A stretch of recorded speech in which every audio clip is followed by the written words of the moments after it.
Obviously, he's very knowledgeable. They're very knowledgeable. Very good. Yes. Well, that's what narcissists are like, right? Good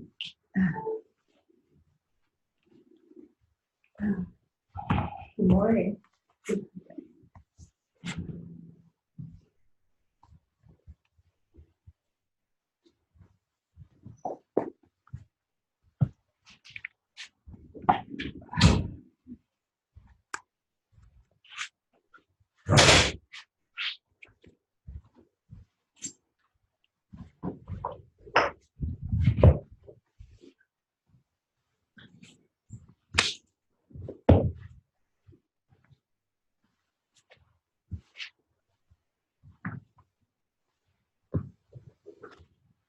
I've got that gain all the way up to get the,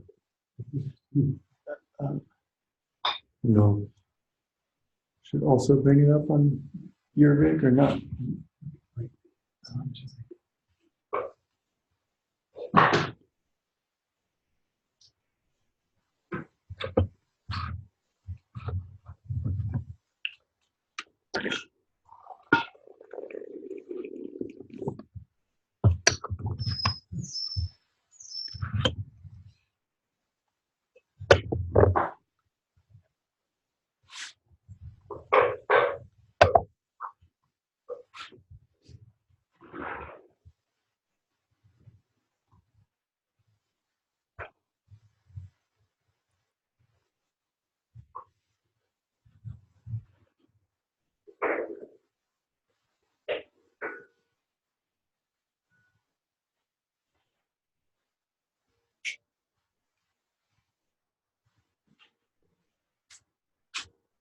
Flux.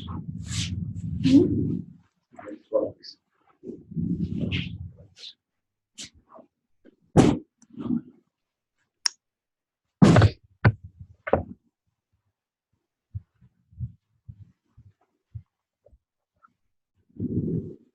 So, any lingering questions or reflections coming up from either today's practice or this past week's practice or anything at all?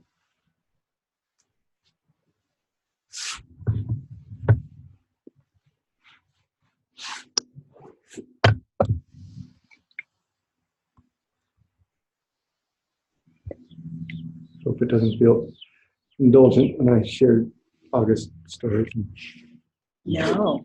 things that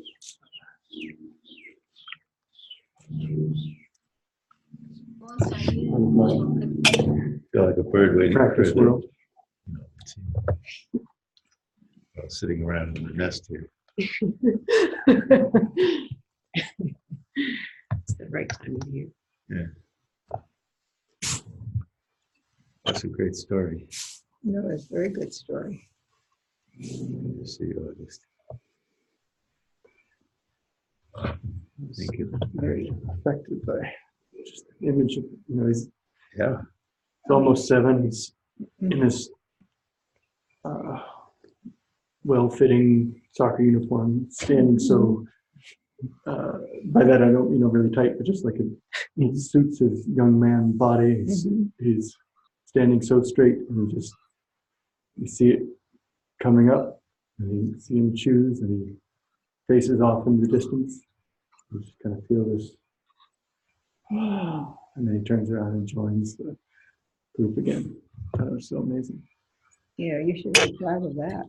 Yeah, and we've searched for all kinds of ways to help him manage these things, and that was not one of them. I mean, he didn't learn that or explicitly anyway from me. Natural instinct, huh? Yeah. You said he would usually, in a family context, become entangled in sort of expressing kind of it in slamming things and saying things he would later regret, and it's full tantrum-esque, losing control. but he doesn't permit himself that in public. Right.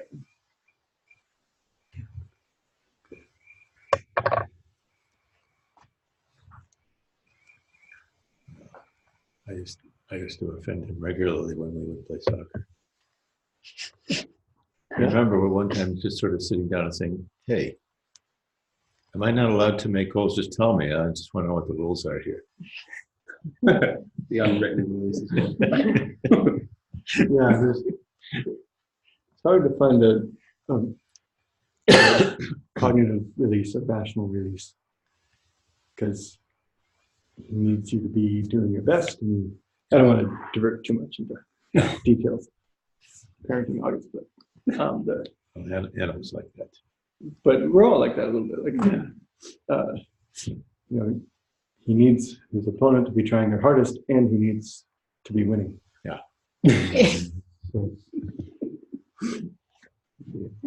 I'm having a hard time letting go with something like that still. And I'm doing decided to continue with Duolingo language, Spanish exercises, just to continue with the momentum from going to Spain in April.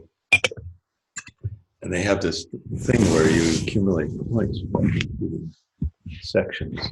And they have this whole list of people who are logged in, and there's the top 3 get to go on to the next level. And boy, there's a couple of guys who are really being a pain, because I was getting pretty close to the top of the list. I always wondered who was motivated by those kinds of things. Yeah, well, it's like, how long can you hold your breath?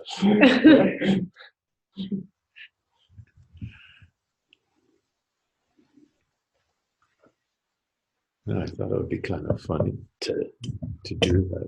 I'm finding it's not fun at all. It's really kind of like compulsive. It's not improving my rate of learning. Right.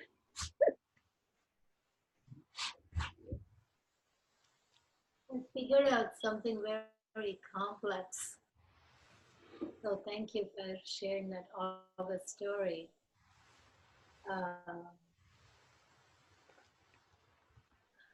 When I was, I still am, but when I was younger, I was really pathologically stubborn. Like if somebody said something to me and I'm mad, I would just go stand in a corner and I would not move from there. I just would not move from there. I actually remember one time when I was 8 years old, standing in that corner, even when I'm afraid of my father, even my father could not move me out of that corner. I just eventually just got tired after 6-7 hours and just sat down and fell asleep, and my mother had to pick me up, put me in bed. That's about the one thing I really remember about being a very stubborn child. When you were relating this whole August thing, I was actually kind of struck by it, because child, how do you teach them coping skills and all that? And I suddenly, just now after class, I'm looking at the whole thing, and one of the ways I used to cope for a very long time, I would say almost, I do that even now, but for a very long time when I didn't talk to my family, I always saw everybody as the enemy. Nobody understands me. I'm the only one suffering in this world, that kind of thing. And I would sit in a corner, sing every song I knew. They were all mostly sad songs. I just sing them until I'm crying and crying and crying and crying. And then I would fall asleep. Next morning, it was like I'm just a totally new person. If you go into Western medicine, it's like the bipolar personality, like getting really, really high, manic, all that, and then very depressed, and then the next day you're like a normal person. I'm actually looking at it as a 5 elements for the first time. I don't know what clicked in that August story for me to look at it this way. Like, the liver energy completely blocking the spleen energy, and all the singing and releasing whatever it is, suppressing the lung energy, all the sadness, grief, everything going away. And then suddenly you become harmonized, and then it's completely normal. It is an instinct. Who taught me any of that, right? How did I know to be that person? Yeah. I think it's just much more intuitive, resilient than anybody can ever imagined. Yeah.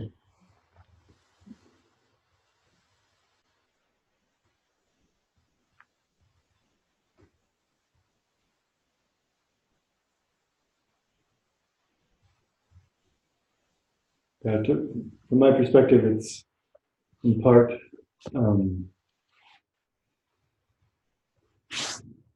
the natural way that is not yet obstructed in children. And then it's also, I think, carrying forward of accomplishment or realization in past incarnation.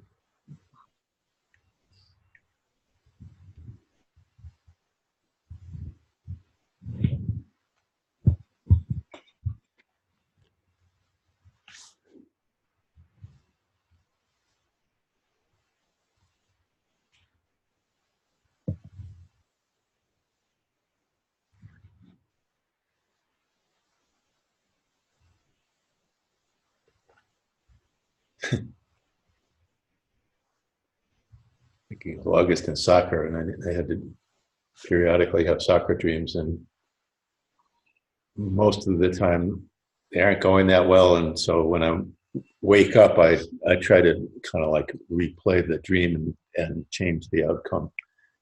I'm just remembering I had a dream last night where I was running down the field and the ball was passed to me, and I was running really hard to try to get to it. And it looked like I was going to catch up to it before it went out of bounds, and it went right between my legs and out of bounds. It's just like, I think I should share that with August. Yes. It's just some days, it's just like, let's try again. Yep. Yeah. That was too lifelike, though. Dreams that are that realistic.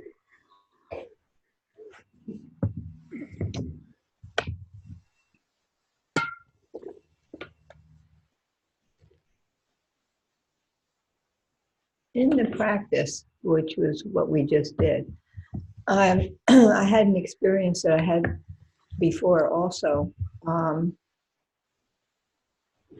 I can't remember which one we were on, but all of a sudden, I was transported to Oaxaca, to this site where the top of the mountain was taken off, and there's this ancient archaeological site. And I was standing there looking at this, which I've been there, and it is like this. It's just this amazing valley and view that goes on forever. Mm-hmm. Now, what's happening in that kind of a situation was that the quality of the one we were on that just took me right there. So it's hard to identify with certainty, but that could fit the way of either the earth or the metal phase. Metal being high up and sort of thin air and seen in far. Well, actually, I distances. was high up because I was even above the archaeological site. I was like floating in the air, looking down on that and then looking out. So that could have been it. So it could also fit with a kind of center of the earth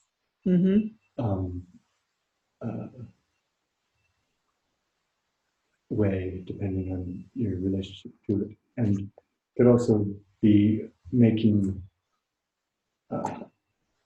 connections with your visceral experience of being there at the time that you or we don't have detailed access to at the moment, but maybe will come up, or maybe will present themselves, or be able to identify down the line. So it's hard to identify the cause. I recommend, of course, during the practice, not getting involved with it. No, just observe it. Yeah. And then it goes away, and that's that. Yep. It's nice to see it again. Yeah. Exactly.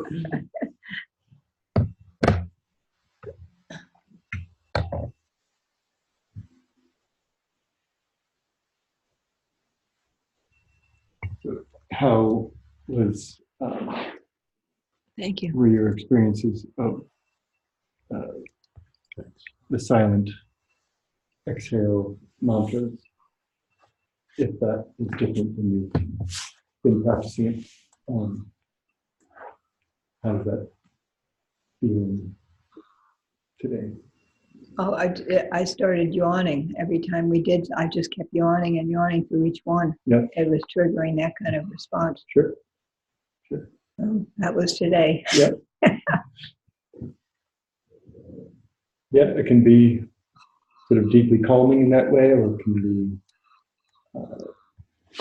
that letting go, because it's a less tension in a way, or more subtle tension, and so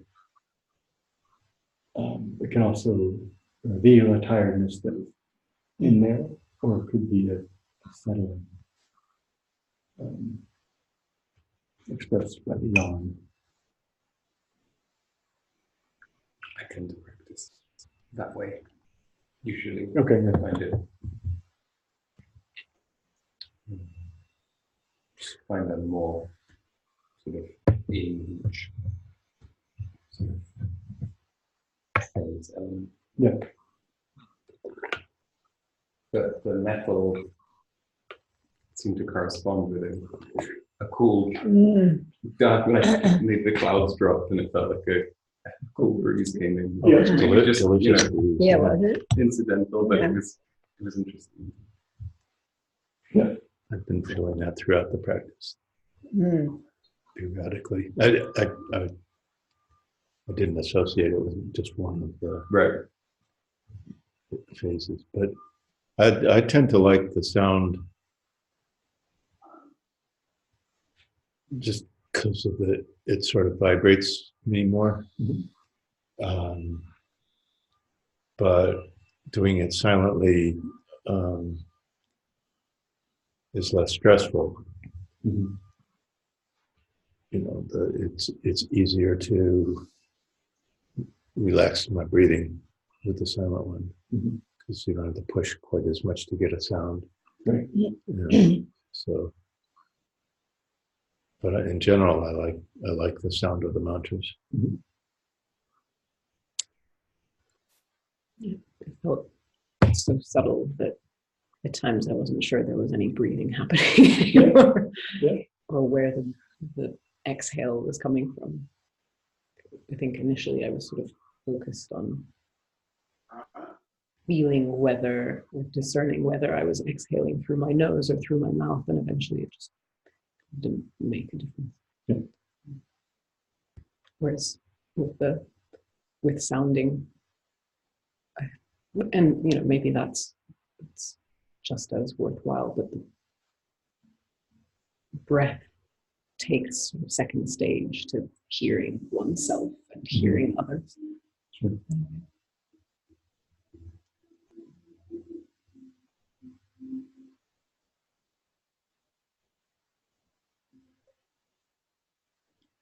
But I had a lot of trouble with the breath holds today. I just let go of it and just did whatever I needed to. Yeah. Okay.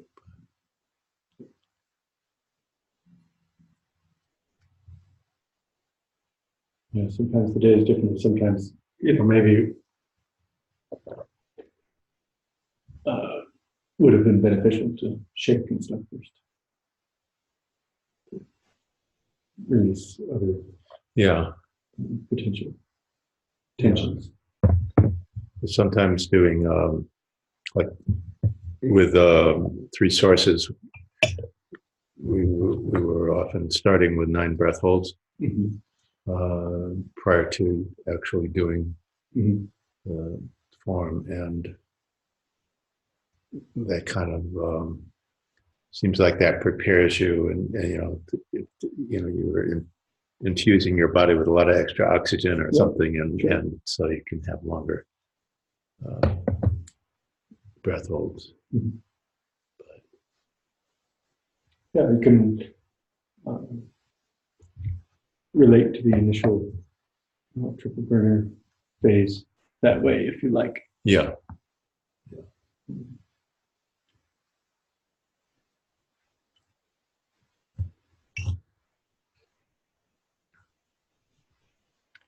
Padma, have you been, last week, you talked about doing more of the triple burner part. Have you experimented with that this week? Not to the extent I was thinking about. Kind of 9 breaths or something, but nothing more than that. From what I remember from last was, we were always doing the mantra silent, and suddenly this was very intense today. Just 3 breaths seemed like forever. Doing the mantra silently. So suddenly now I'm actually thinking, that is the thing. I think when you're not quite Will's experience, but when you're doing the mantras loud, something is different. Something is different, and I've never articulated it in my own mind like that until I experienced the silence today. How much more powerful and intense it was.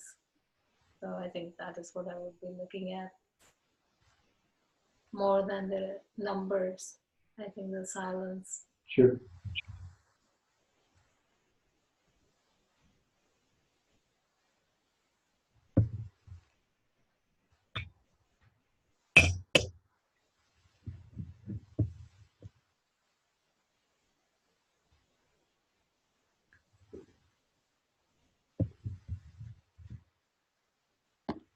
I had a question about the morning liturgy.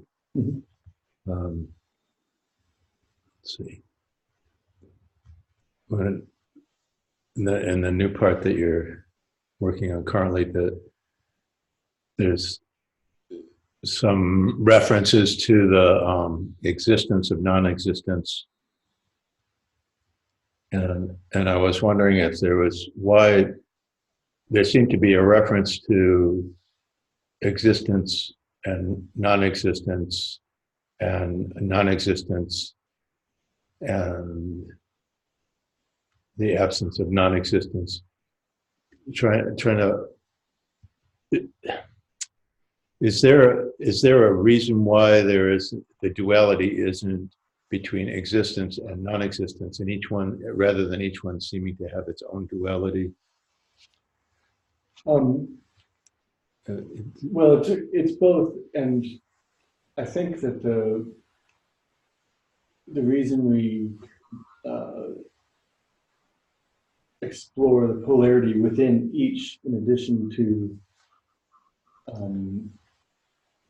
between the basic distinction between existence and non-existence, and then within non-existence, there's non-existence and non-existence. Right.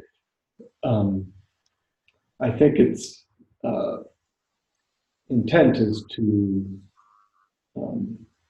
expand our understandings of each of those, but also to inscribe the way in which they're the same, that they are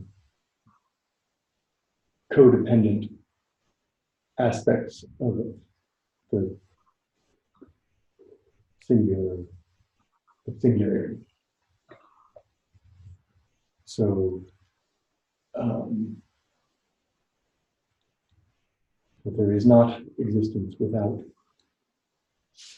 non-existence, and that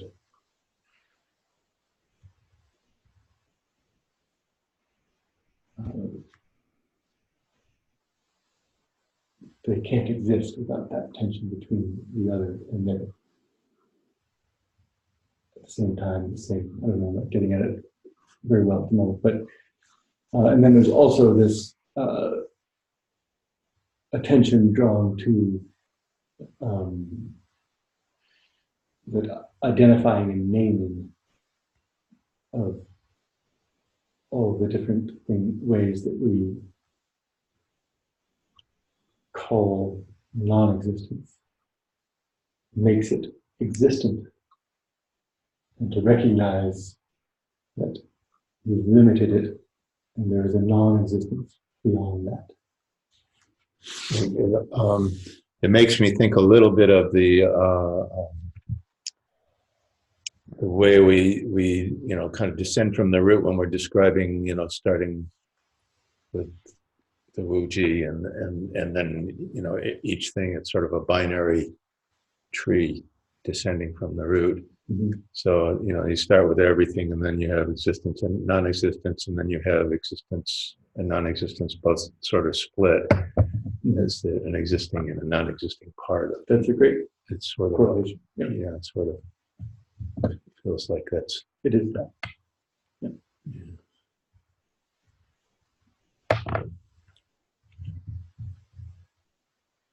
In a previous session, you mentioned that one can sort of experience or observe the reversal of polarities or emotions like joy and sadness.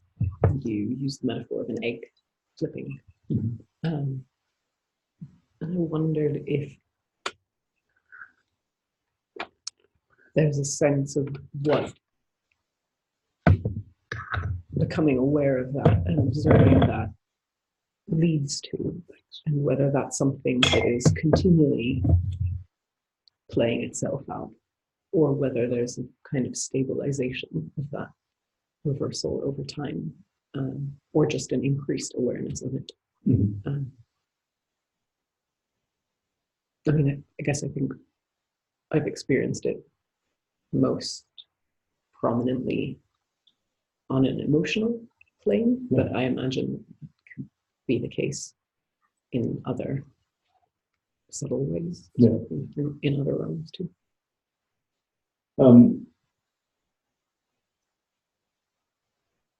So,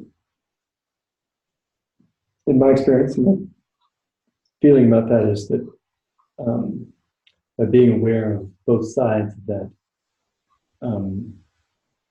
we are not here with the weighted part.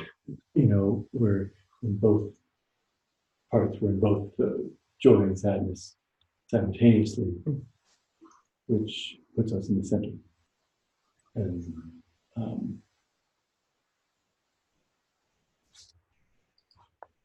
gives us the opportunity to not follow and entangle and be ensnared by the outer edges of those things that remain. And so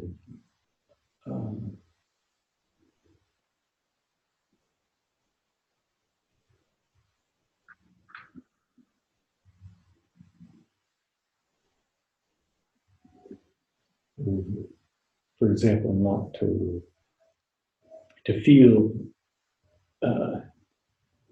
kind of hilarity and excess joy arising and understand the sadness aspect gives us the opportunity to have one of those August moments, where it comes up and goes by and we don't engage it. But remain in the center. I guess I was asking also because it's something that it's one of the more kind of obvious things that I've experienced during the practice has been this kind of sometimes connecting to a kind of emergence of a scene or a place in that spontaneous way, but a kind of upwelling of kind of joyous openness and then an immediate reversal of like a kind of dropping of that, but in a way that doesn't feel like it is the same way of experiencing emotion as when, Right. like in a way that feels that is like witnessing rather than Yeah. being within that. And so I kind of have been observing this being a prominent thing in the practice, and sort of wondering whether there's a kind of subsiding of that happens over time, or even, you know, whether that is something that is kind of consistent almost with the direction of the practice. Yeah. So in my experience,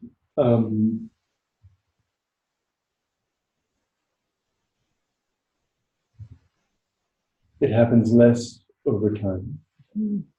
But also, I think, in a sense, primarily from my perspective,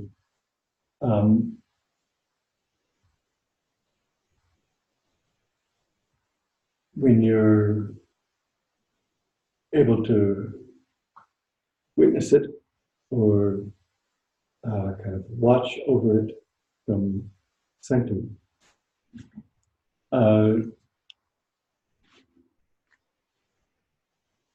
the parts that you may not want to feel, you no longer have that don't want to feel relationship to it.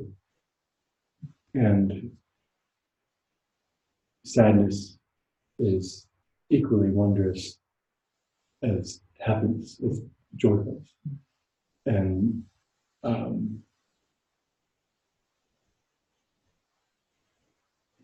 then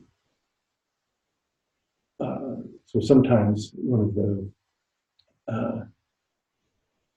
results of kind of opening to that, and then sometimes we can sustain it for a minute, an hour, a week, or more,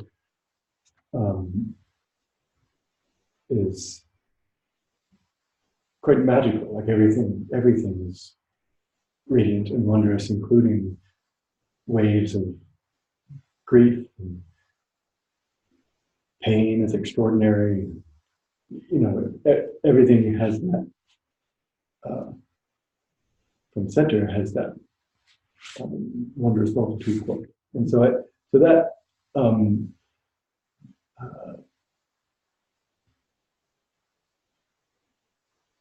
is how I relate to it in kind of a progression type context. But then there's also a way in which these alterations of transformations of emotion and many of the physical manifestations do become more harmonized, and so the swings are fewer and lower amplitude. But sometimes, you know, serves us high amplitude experience, and be it negative or positive from a certain perspective, from that perspective of center, it's just all the same magic.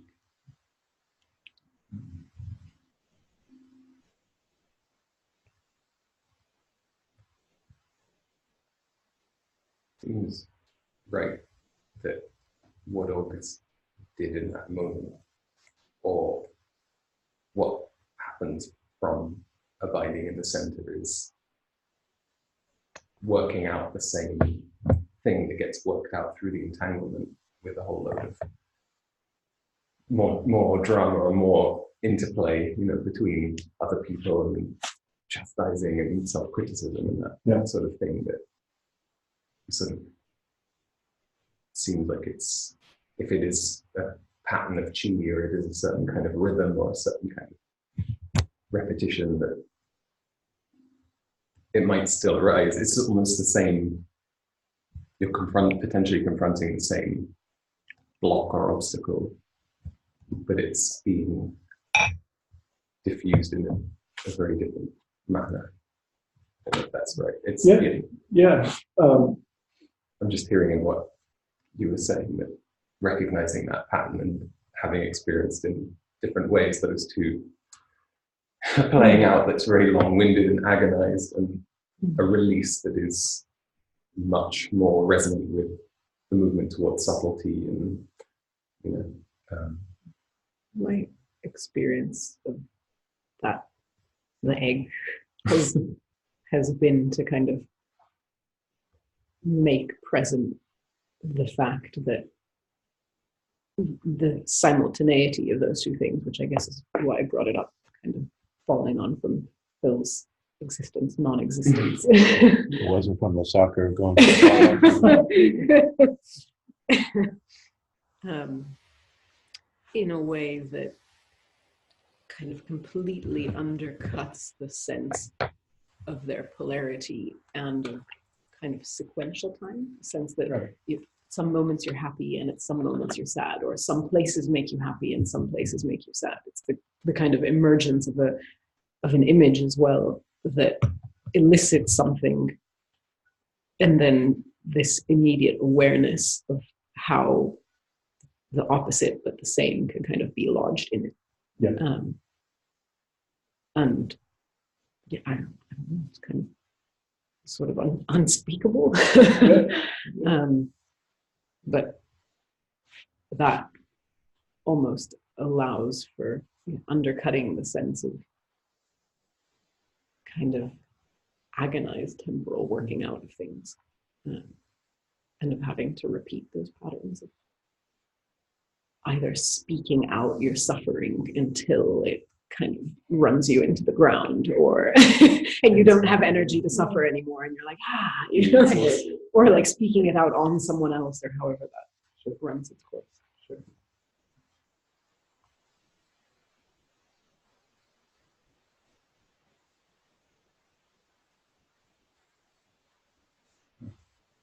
Yeah, I mean, I think one of the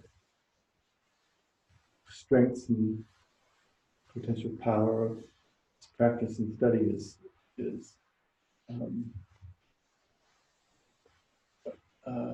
just that, getting a non-conceptual relationship to those simultaneous oppositions in this way that becomes wisdom instead of knowledge, and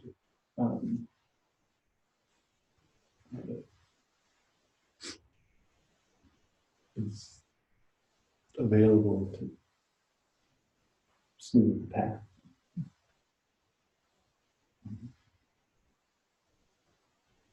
Yeah.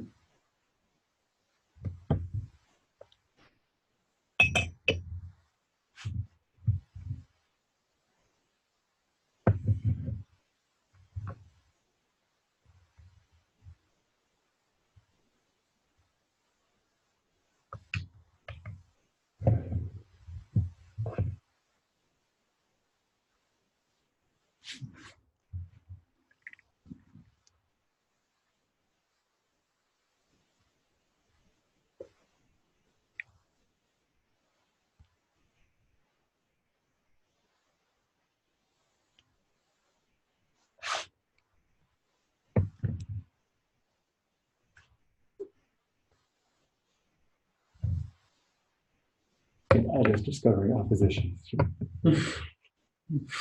Or, amazement and joy at up and down. Down. Just like, whoa!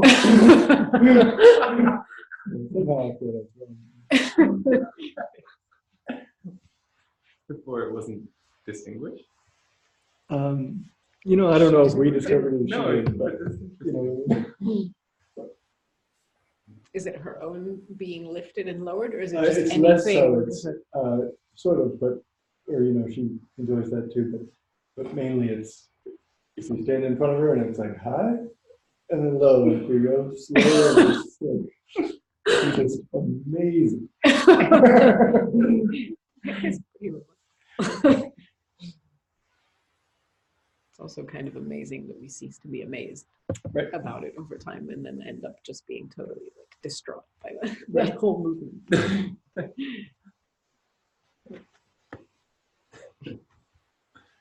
Yeah. Who knows? Maybe she's realizing the up is in the down, and the down is in the up.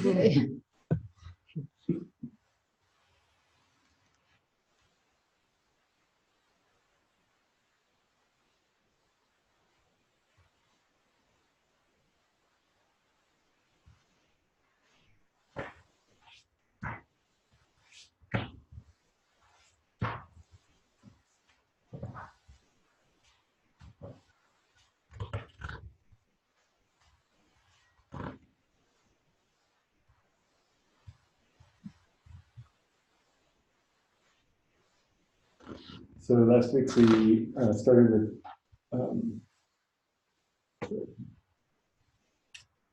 the poem, last week's book of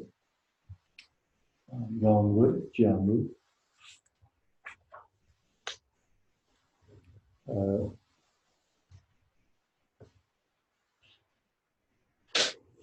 I'll read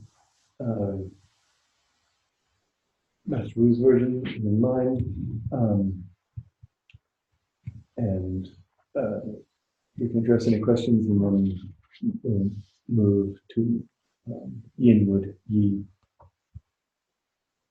Jia Wood stretches skyward, brought forth by fire. You can feel sun nourishing sprout. Springtime refuses metal. Autumn exhausts earth.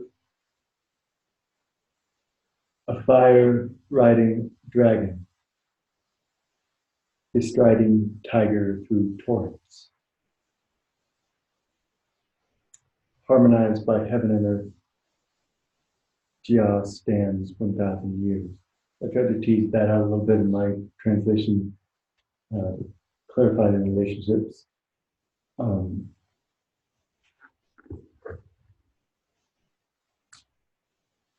Jia Wood reaches for heaven, relying on fire to emerge. There's two things in there. There's that growth, but there's also consumption by fire. There's this radiance, emergence as well, of the energy of the wood, right? It's the energy of the wood that's being expressed in fire. In spring, it controls metal. In autumn, it controls earth. In this second part, in Master Wu's commentary, he teases this out. It was my goal to try and feel it in the poem more clearly. Fire may blaze when it rides the dragon. So in the springtime, in strong wood time, riding the dragon of spring. So supported, Jia Wood is supported by Jia Wood energy. And so it is not threatened by the blaze of fire, because it is so strong. Water may course when it rides the tiger. So Jia Wood in autumn, season of metal, tiger. Even then, if water is coursing, strong, torrents, Master Wu says, even in those strong water, strong metal conditions, if Jia Wood is nourished by earth and harmonized by heaven, fed in both directions, it will stand firm 1,000 years. So it is strong in spite of all of these strength of other elements.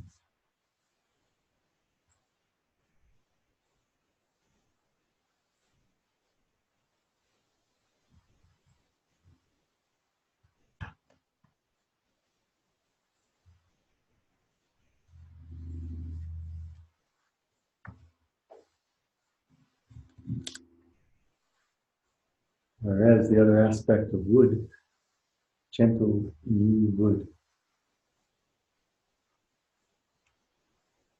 beheads goat and butchers ox. Goat being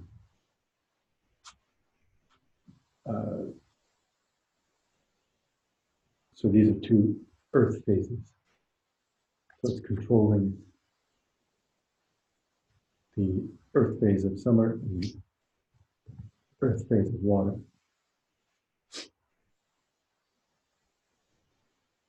And the easiest way to see wood controlling is to imagine the roots controlling earth. Embosomed by ding and bing, yin and yang fire, glides with phoenix and swings with monkey. In the marshlands, even the horseman, some summer, is troubled. But a vine clinging to a tree, yin wood, supported by yang wood, grows in spring and fall, in strong wood times and in strong metal times.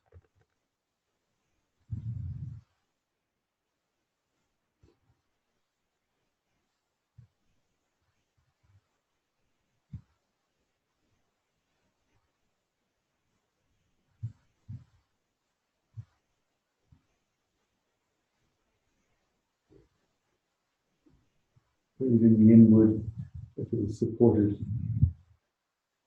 and embraced by fire, as we in this commentary, it will be able to reverse control metal. Strong life energy of wood, if supported.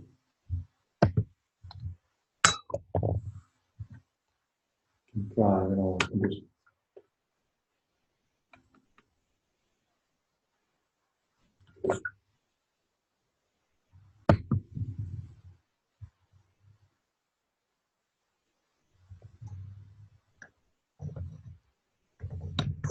So, I think studying and reflecting on these poems can refine our understandings.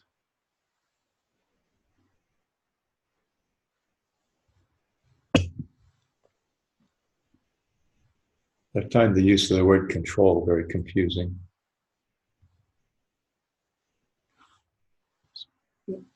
As a way of describing the relations between the various elements. Mm-hmm. So it manifests in different ways, but I think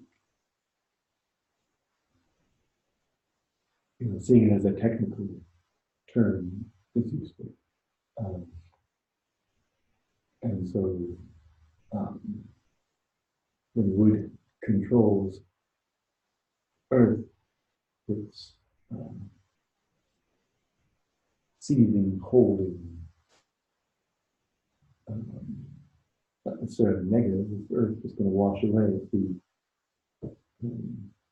a positive relationship with mutual support. But the controlling makes sense in that context, right? Well, I guess what's confusing that the five elements seem like they're, they can be spoken of literally, but they're basically a metaphor. But in terms of the attributes in the relationship between, let's say, earth and wood, we're still speaking metaphorically. And I'm trying to, I think, get a grasp of what the whole metaphor is conveying. But isn't it also literal too? I mean, it's like, It's also literal. yeah, because if you build a fire strong enough, it can melt metal. Right. So it's literal also. It's just how they aspect one another, right? Is that? Yeah, it's how they relate, and the literal helps us understand all of the non-literal dynamics between the same kinds of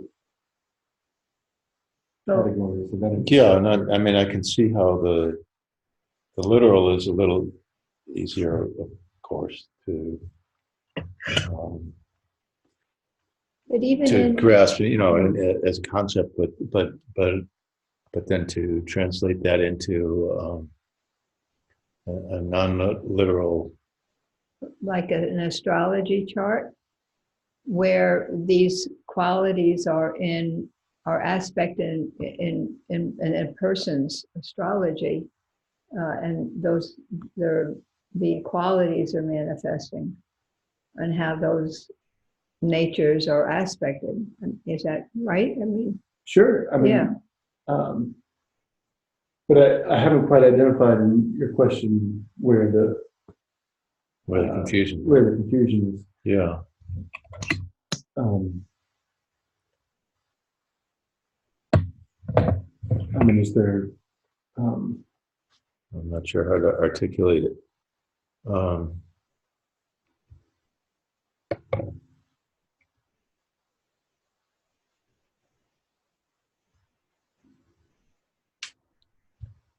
What do you mean by would you have a way of showing metaphorically what you're thinking? Well, I'm seeing that the model is of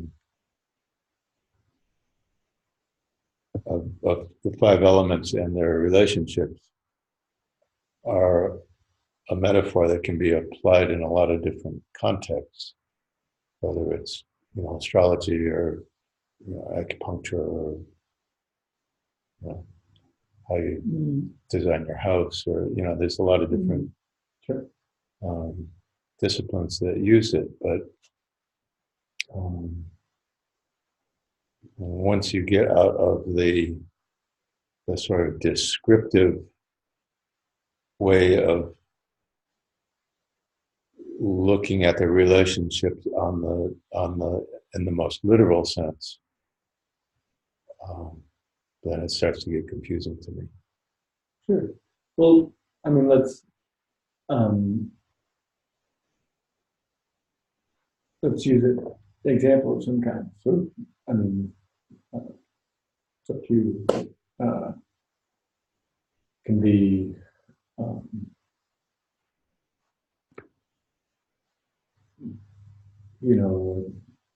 just in feng shui type context, it ends up being pretty literal, but it can be. So we can talk about it in some kind of emotional or organ system context. We talk about it in political context. We talk about it in weather. I'll take it in a physiological context and talk about the organs, for example. So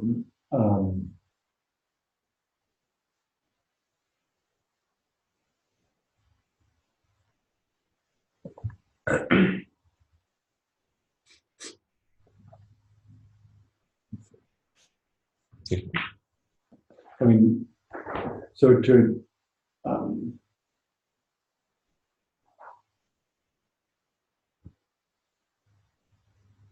to correct, to harmonize a condition that is in excess. So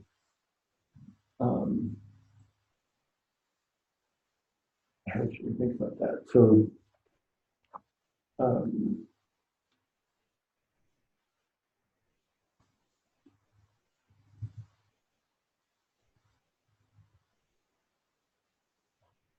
if you have a headache, especially or headache on the eyes or forehead, that could be considered excess fire. And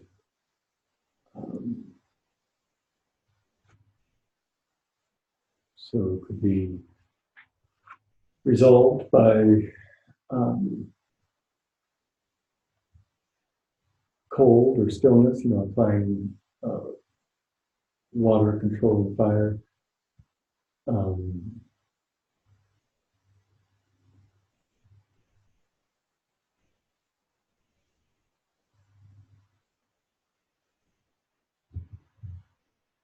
Is that helpful?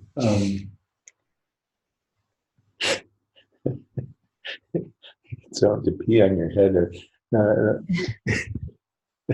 actually, I'm not sure that would help. I don't think so. There was something that Julie stepped on in on the beach in one of the islands. She was dancing there, and it's like some shell that has a, and that actually was applicable as a way to control the poison, the toxin from this shellfish. But I'm sorry. So that was water controlling fire. I don't know. I think I should just sort of sit with it and try to see what it is that's bothering me, because I'm not articulating it. Yeah, I mean, if you think about the movement, hear what John's about to say. If you think about the movement, like of the energies, like fire being outward and upward, and the controlling energy of water being down and backward, you can see how you can apply it, or how nature applies that opposition to harmonize each the other.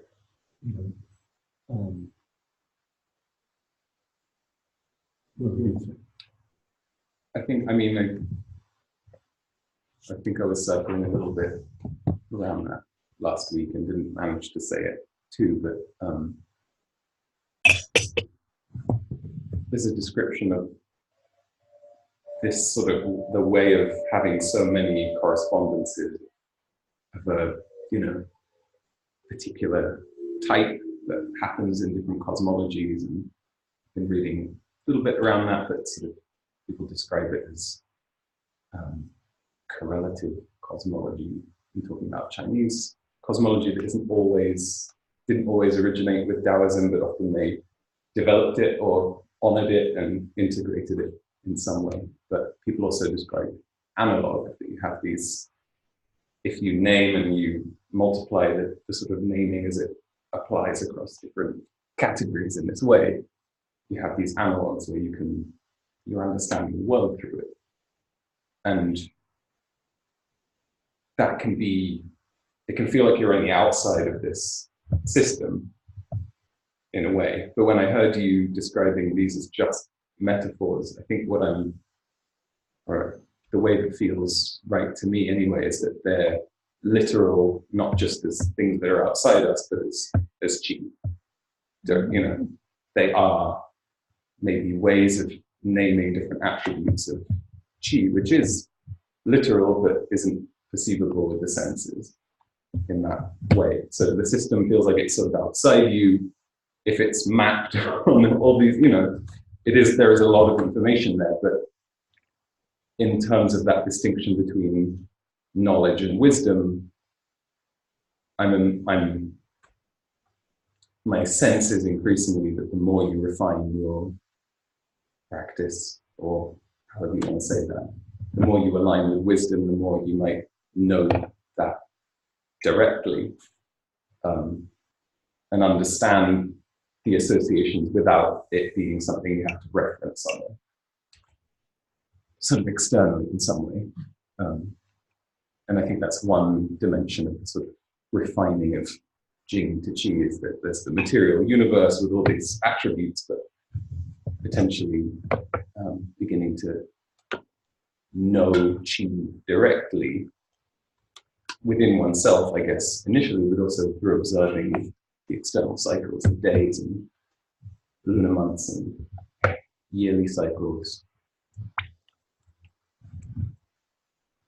I think what I was circling around last week was that it was the distinction between the 5 elements where each one is named and separate, and then a sense of, well, what is the ever-ready availability of original chi in that way? And that they're both, there's always movement, there's always change, and there's always calm, clarity and stillness that doesn't have qualities. It's a kind of knowable but without attributes, unconditioned presence in that way.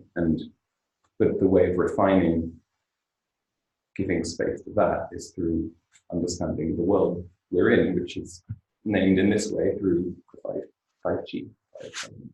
Yeah. I don't know if that, I'm not trying to sort of Well, no, answer your I question. think that's helpful for me because I think I was tending to think about this as,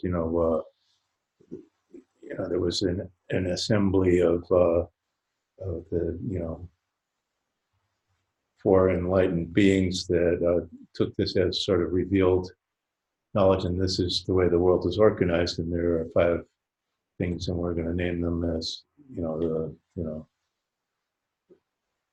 earth, metal, wood, water, fire, and then let's start, making charts, and actually, what you're making me think about, and is this huge observational record over a long period of time, which was probably what people started looking at, and that elicited the categories rather than the other way around. And that would make more sense. So Yeah, I think either or both. I mean, as far as the origin of the system goes, but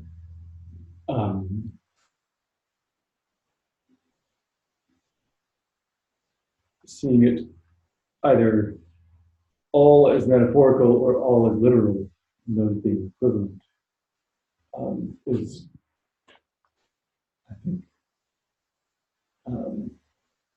I mean, it's not by edict that these things behave in this way. It's things behave in this way, and we organize them so that we can make sense of them. But in order to organize them well and make sense of them, one of the relationships we want to be familiar with is the control relationship, or the generative relationship. And because that's an observable dynamic, and so in order to see that dynamic clearly, we look at these examples and then try to expand it to examples that haven't been given to us, to make sense of sweeping movements of history, or changes in weather patterns over the millennia, or from yesterday to today.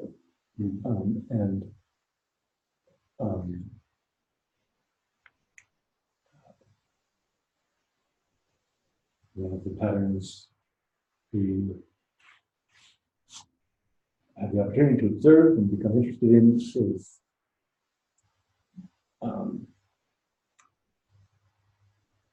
is these opposing energies.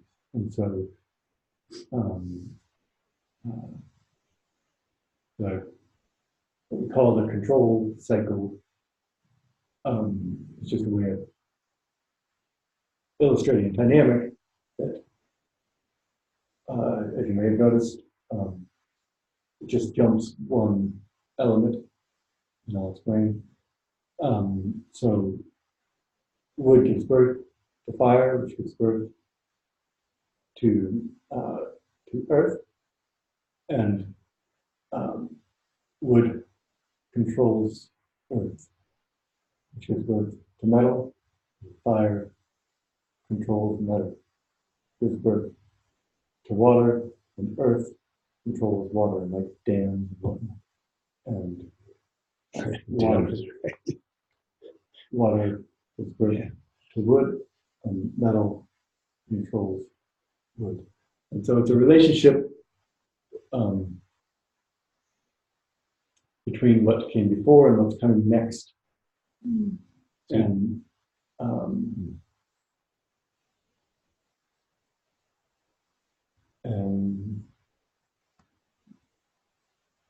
so it's interesting to make note of. And for example, as you've heard me say, this year is characterized by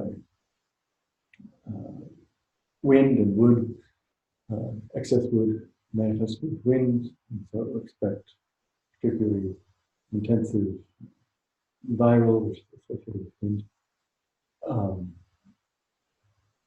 infections, measles outbreaks, whatever, and flus that cannot be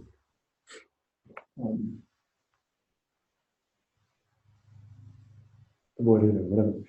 And then we're transitioning now to, because that was excess, we're transitioning now to these,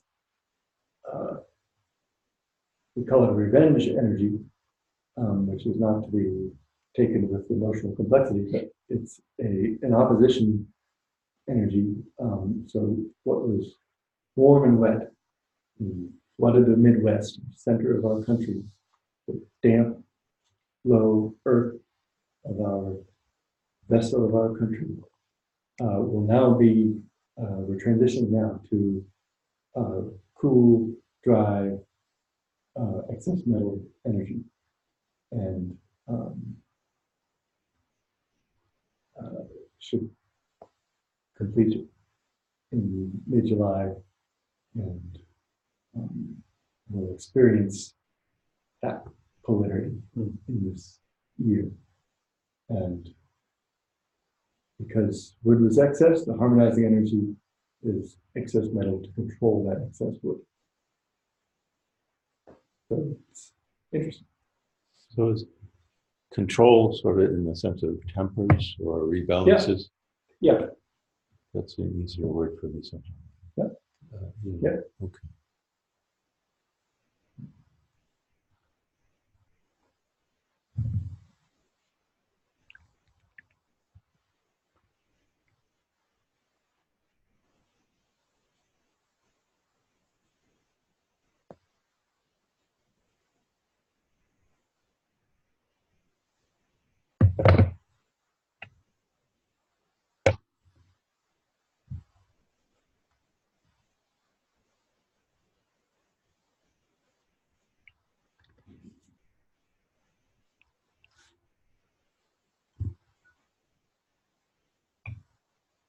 So we'll flip quickly at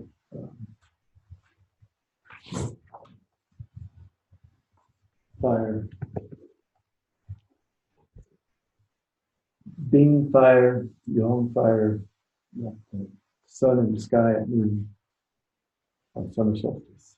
Bing fire blazes fiercely, bullying frost, humiliating snow. It smelts Gong Yang metal. It fears Yin metal. We'll look at that more specifically, but it has Shin metal with fire in the presence of water transforms to water. Abundant earth, abounding compassion, wild water instills loyalty. So we'll look at Master Wu's commentary to tease out. These are all references to, these are kind of animating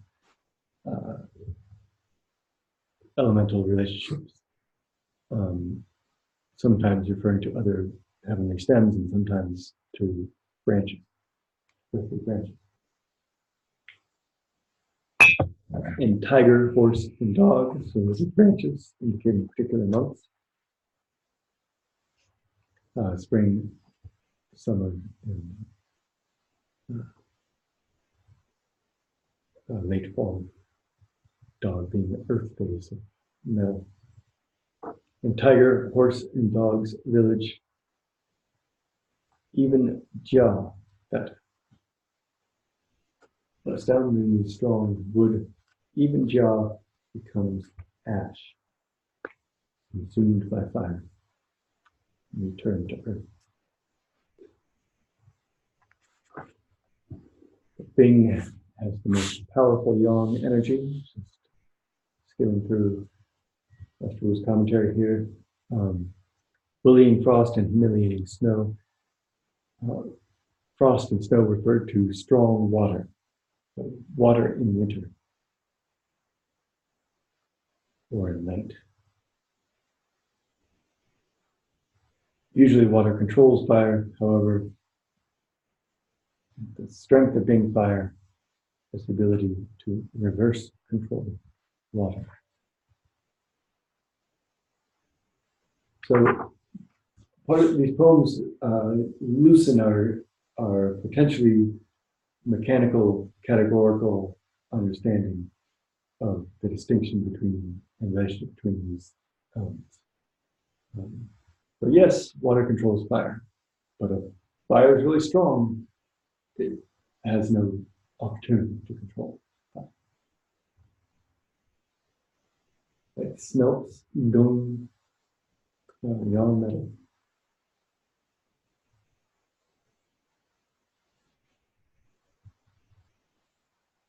Although the heavenly stem gong exerts formidable yang metal energy influence, Bing fire is able to control.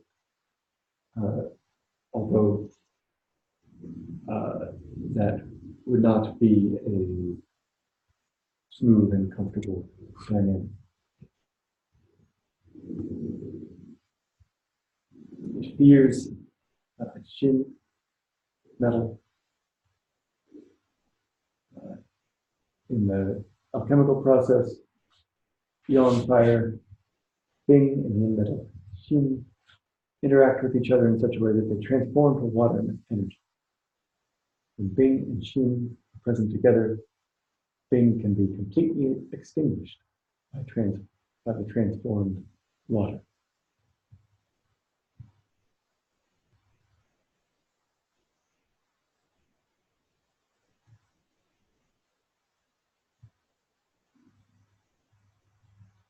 So I'm trying to think of a visualization for that. Bing fire is my primary element in my chart, and so I can just say the only thing coming to mind is that I understand that viscerally because I have Shin proximate to my Bing, and when in certain situations around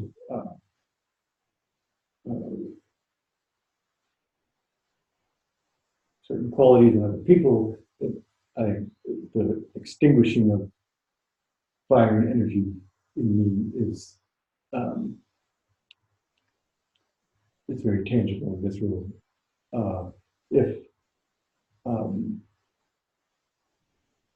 If my kind of fire aspects are not strong enough to resist that transformation.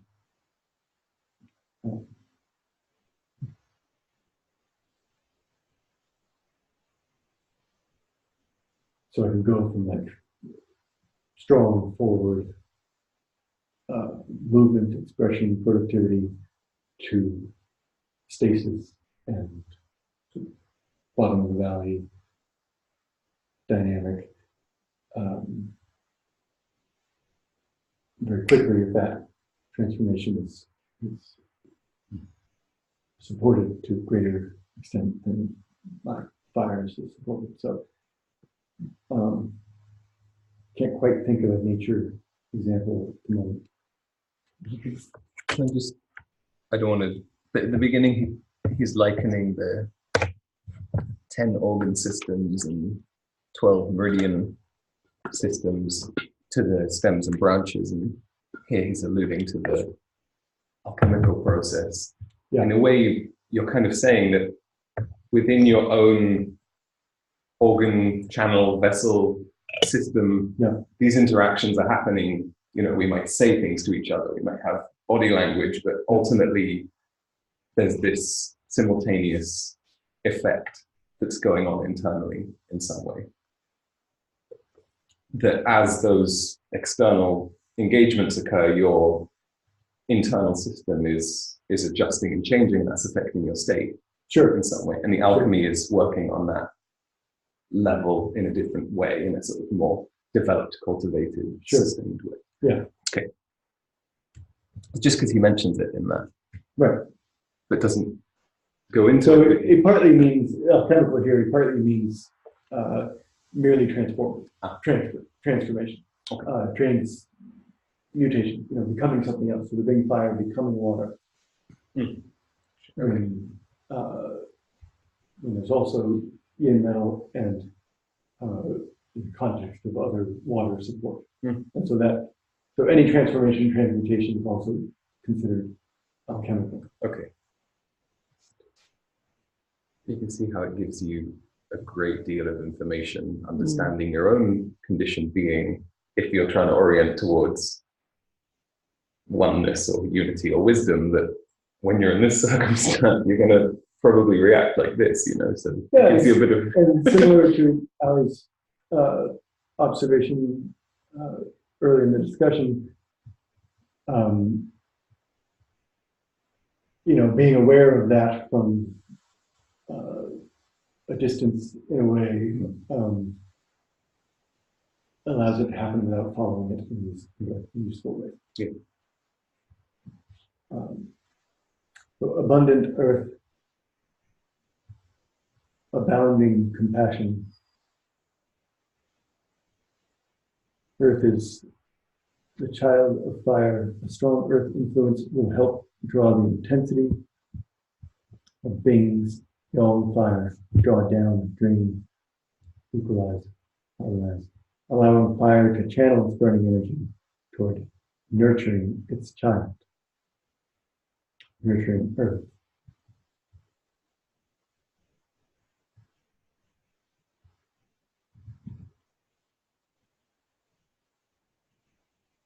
So that makes sense. The earth tempers excess fire. That'd be either of the other. Beginning. Yeah. Is that true of every element that is given birth to? Would that be true of metal in relation to earth, that it has this It would be true capacity in to... every case with different characteristics.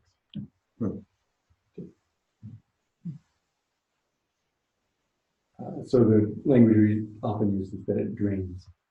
Of course, we can bring sort of negative aspects, but to the word draining. But in some cases, that's a harmonizing effect. Could be sort of channeling or directing.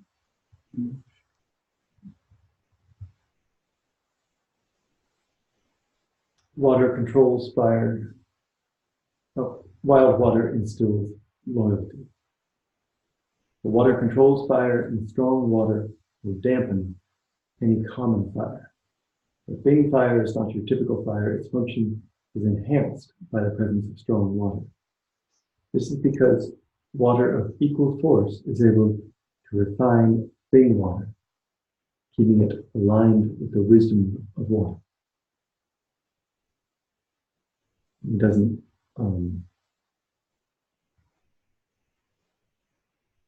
really explain the loyalty aspect there.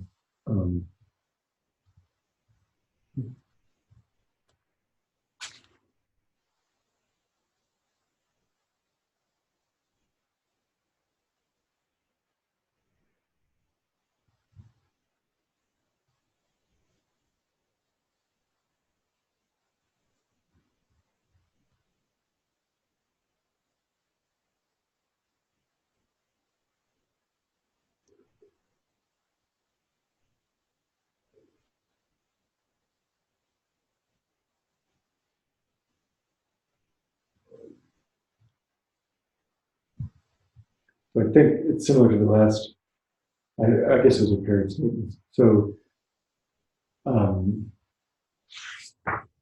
the wild water being strong water, turbulent, forceful water, still loyalty.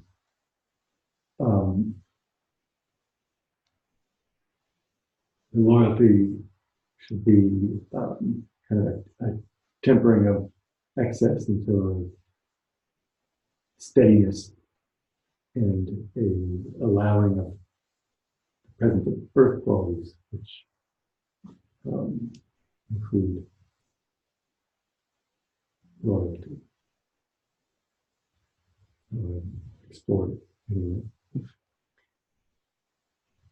So in Tiger, Horse, and Dog's village, even Jia becomes ash. Tiger, horse, and dog are representations of earthly branches: yin, tiger; wu, horse; shu, dog, which together form a triad combination, a triangle.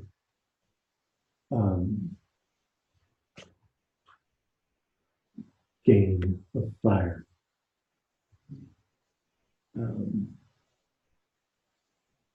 There are, if you look elsewhere in the book, this would be drawn with the connecting across a circle of seasons of energy.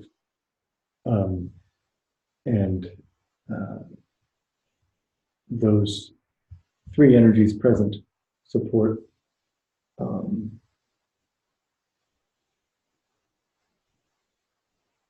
transform to fire, triangle of fire. So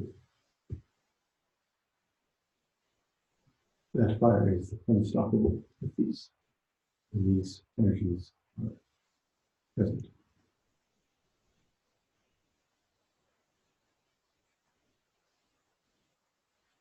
So in an astrological sense, you might have all of these energies in your chart, or you might have some of them, but then when they arrive in the cycle of time in the year, or in your 10-year cycles, or in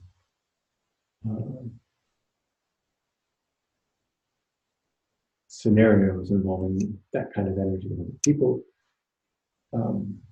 then that fire energy is supported. So Jia typically flourishes in the presence of fire, but even the great strong Jia would be overcome if fire is supported in this additional way.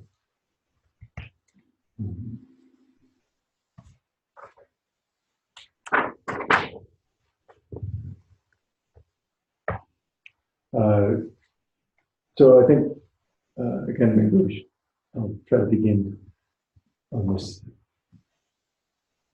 discussion earlier next week.